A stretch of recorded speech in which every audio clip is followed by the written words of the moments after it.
Assalamualaikum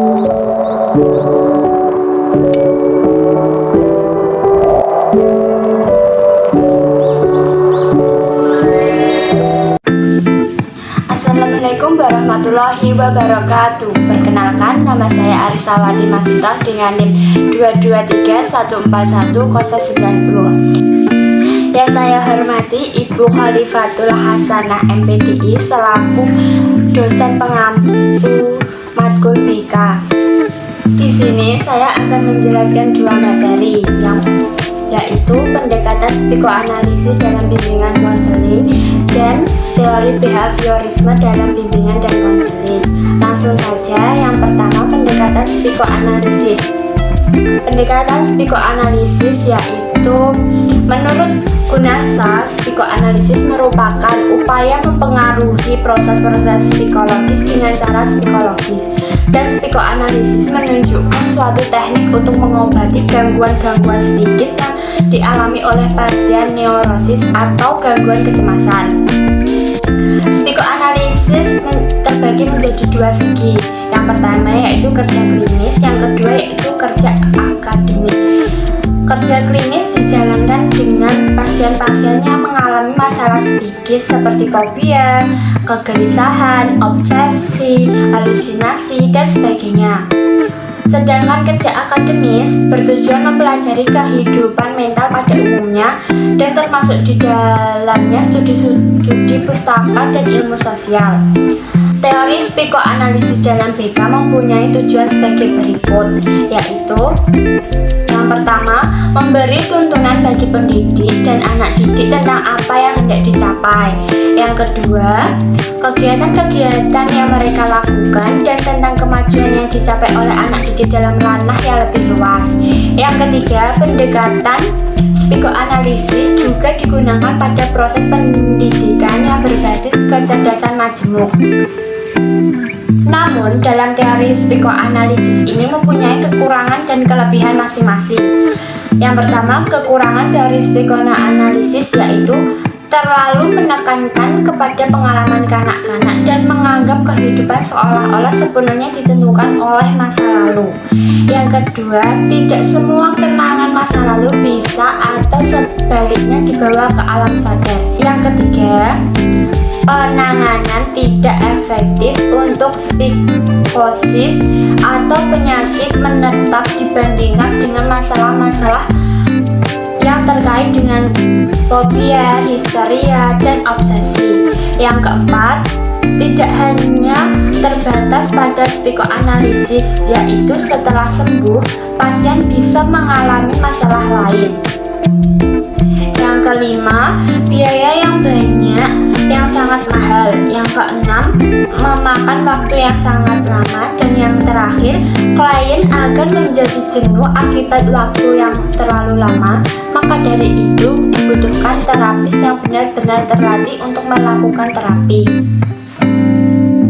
Kelebihan teori psikoanalisis menurut Freud adalah teori-teori Freud telah menyadarkan kita tentang dua dorongan dan bagaimana kuatnya pengaruh itu pada kita.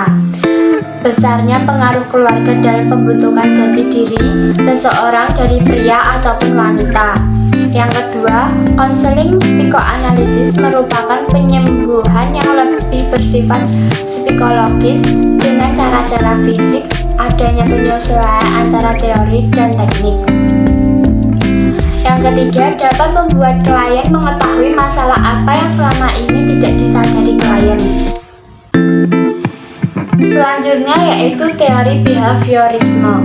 Behavioral adalah satu pandangan teoristik yang beranggapan persoalan psikologi adalah tingkah laku tanpa mengaitkan konsepsi-konsepsi kesadaran dan mentalitas.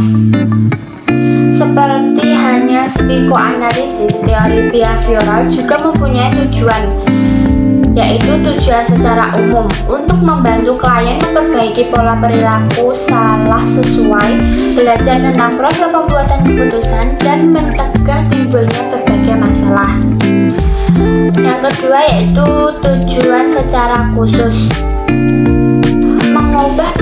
berlaku salah dalam penyesuaian dengan cara memperkuat perilaku yang diharapkan dan menjadikan perilaku yang tidak diharapkan serta membantu menemukan cara-cara berperilaku yang tepat.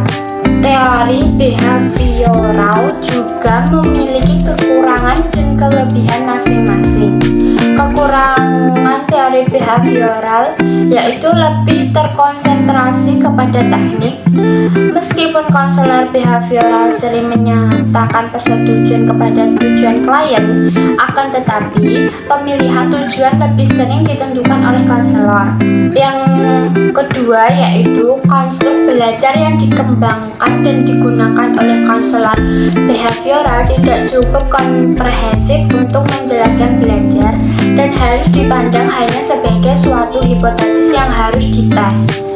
Yang ketiga yaitu perubahan klien hanya berupa gejala yang dapat berpindah kepada bentuk perilaku yang lain. Kelebihan teori behavioral yaitu lebih gampang diaplikasikan karena lebih terperinci dan sistematis. Yang kedua, teori behavioral memberikan ilustrasi bagaimana mengatasi keterbatasan lingkungan. Yang ketiga yaitu hasilnya mudah diukur dan dapat dirumuskan dalam perilaku yang nyata.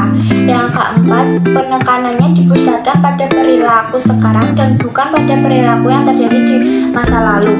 Yang terakhir yaitu konseling behavioral memiliki teknik yang beragam.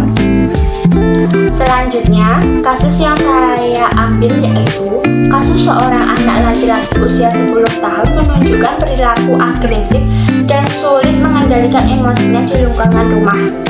Ia seringkali marah-marah, melampiaskan kemarahannya dengan memukul teman-temannya atau merusak barang-barang di sekitarnya. Orang tuanya menganggapnya perilaku ini tidak wajar dan mencari bantuan dari konselor. Pendekatan psikoanalisis dalam kasus ini akan mencoba memahami akar penyebab perilaku agresif anak tersebut yang mungkin berhubungan dengan alam bawah sadar. Beberapa faktor psikodinamik yang dapat dipertimbangkan meliputi yang pertama yaitu konflik internal. Psikoanalisis berpendapat bahwa perilaku agresif dapat dipengaruhi oleh konflik internal yang tidak terselesaikan, misalnya konflik antara keinginan untuk mengendalikan orang lain dan norma-norma sosial yang melarang kekerasan. Yang kedua yaitu trauma atau pengalaman masa lalu.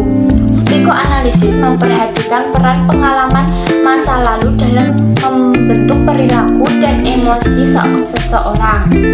Mungkin ada pengalaman traumatis atau kekerasan dalam keluarga atau lingkungan sekitar yang mempengaruhi perilaku agresif anak tersebut. Yang ketiga yaitu melekat pada figur otoritas. Psikoanalisis menganggap anak-anak cenderung melekat pada figur otoritas seperti orang tua. Perilaku agresif anak tersebut mungkin merupakan cara untuk mengapresiasikan keinginannya untuk menguasai dan mengontrol situasi di sekitarnya. Melalui pendekatan psikoanalisis, konselor dapat membantu anak tersebut dalam menggali dan memahami faktor-faktor psikodinamik yang mendasari perilaku agresifnya. Terapi dapat melibatkan mengidentifikasi dan mengungkapkan konflik internal yang tak terlihat dan membantu anak mengatasi trauma masa lalu dan mengembangkan strategi yang lebih sehat untuk mengelola emosi dan mengekspresikan kebutuhan mereka dengan cara yang lebih konstruktif. Sekian penjelasan dari saya, kurang lebihnya saya mohon maaf. Wassalamualaikum warahmatullahi wabarakatuh.